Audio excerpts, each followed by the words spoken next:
So hello मेरी प्यारी सखियों, उम्मीद करती हूँ जहाँ भी होंगी स्वस्थ होगी और मस्त होगी। तो इसी के साथ आज की वीडियो को शुरू करते हैं कि मैं हर रोज़ अपने आप से लड़ती हूँ। कभी मुस्कुराने की वजह ढूंढती हूँ, कभी उस वक्त को भी कोसती हूँ जिसने मुझे इतना कमज़ोर बना दिया।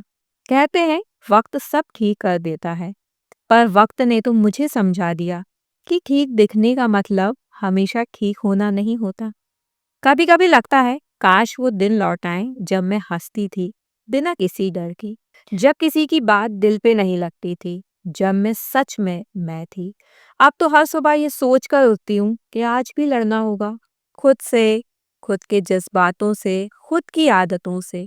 मतलब एक टाइम पे ना हम खुद से ही लड़ रहे होते हैं और इतना डीपली लड़ रहे होते हैं कि हम अपने आप में ही फ्रस्ट्रेट हो जाते हैं, क्योंकि हमारी जो बरसों की आदत होती है ना उसे हमें अपडेट करना है, लेकिन वो हो नहीं पा रही होती है।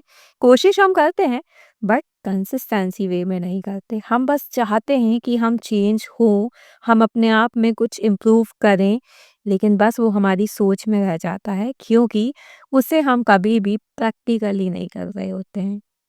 एक वीडियो मैंने और बनाई थी कि आप जो भी सोच रहे हैं उनको अप्लाई करें, उनको अपनी लाइफ में प्रैक्टिकली करें ताकि आपको एक्सपीरियंस हो, आप जाके चेकआउट कर सकते हैं। तो अब आती हूँ मैं अपने फिर से अपने ही पॉइंट पर, शायद मैं फिर से भटक गई थी। तो देखो यही होता है, अब मैं अपनी एक स्टोरी, एक बहुत शॉर्ट स्टोरी आपके साथ शेयर कर रही थी, लेकिन देखो शेयर करते-करते मैं कहाँ से कहाँ पहुँच गई। यही होता है हमारे कामों में भी कि हम सोचते कुछ हैं, करना कुछ स्टार्ट करते हैं, लेकिन पता नहीं करते-करते हम कहाँ पहुँच जाते हैं। So back to the point आते हैं हम। एक वक़्त था जब किसी की आवाज़ सुनकर दिल बन जाता था। किसी का कैसी हो पूछना पूरे दिन को मुस्कुरा देता था। पर अब वो कैसी हो भी एक नॉर्मल क्वेश्चन लगता है ना।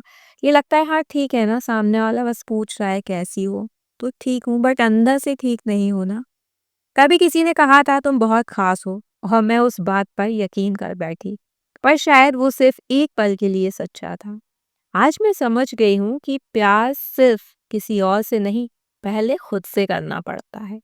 हाँ, मैं रोज अपने आप से लड़ती हूँ, पर अब ये लड़ाई हारने के लिए नहीं, बल्कि खुद को जीतने के लिए है। अब जब मैं शीशे में देखती हूँ तो वहां एक टूटी हुई लड़की नहीं दिखती, बल्कि वो दिखती है जिसने सबको झेलकर भी मुस्कुराना नहीं छोड़ा। अब मैं रोती भी हूँ, पर इन आंसुओं में शिकायत नहीं, सिर्फ राहत होती है। कभी जो प्यार मैं किसी और को दिया करती थी, वो अब मैं खुद को दे रही हूँ। हाँ, मैं रोज अपने आप से लड़ रही हूँ, पर अब डरती नहीं हूँ, क्योंकि अब ये लड़ाई ही मुझे मैं बनाएगी। और एक दिन जब मैं खुद को पूरी तरह समझ लूंगी, तब शायद प्यार भी लौट आएगा, पर इस बार खुद के अंदर से। तो ऐसे ही आप लोग भी बहुत तरीके की चीज़ों से जूझ रहे होंगे अपनी अपनी लाइफ में। कोई पर्टिकुलर हैबिट को लेकर परेशान होगा, कोई किसी रिलेशन को लेकर परेशान होगा। बहुत सी ऐसी प्रॉब्लम्स होंगी जो शायद बहुत कॉमन ना हो और वो आपके ही साथ चल रही होंगी। डेफ़िनेटली ऐसा भी होगा, लेकिन सिचुएशन कुछ भी हो यार, उन्हें आपको टैकल करना होगा, क्योंकि ये लाइफ जो है ना, ये हमें एक बार मिली है। जो सब बहुत बार तो कहते हैं कि लाइफ एक बार मिली है, सो एन्जॉय इट, अच्छे से जियो, खुलकर जियो। लेकिन कभी-कभी सिनेरियो ऐसे हो जाते हैं ना कि शायद सब कुछ होते हुए भी हम वैसी लाइफ नहीं जी पाते जैसी हमें एक्चुअल में जीनी है, और वो है अंदर से खुश रहने की। क्योंकि ये तो हमारी हैबिट है ही नहीं, हम सिर्फ और सिर्फ प्रैक्टिस में रहते हैं दूसरों को खुश कैसे रखना है। ये तो हमें पता ही नहीं है कि हमें अपने आप को भी खुश रखना है। सो आज से ही स्टार्ट करते हैं अपने आप को खुश रखने की।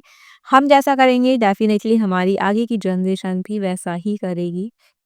तो हम अपनी कोशिश शुरू करते हैं, और ऐसा नहीं है कि हम अपने आप को खुश रखने में हमेशा दूसरे को हर्ट कर रहे हैं। थोड़ा-सा डिस्टेंस मेंटेन करना पड़ता है, क्योंकि यार सेल्फ लव, अब आप इसे सेल्फिशनेस तो नहीं कह सकते, लेकिन सेल्फ लव इम्पोर्टेंट है। जब आप खुद को समझेंगे, खुद से प्यार करेंगे, तो डेफ़िनेटली आपको दुनिया भी अच्छी लगने लगेगी।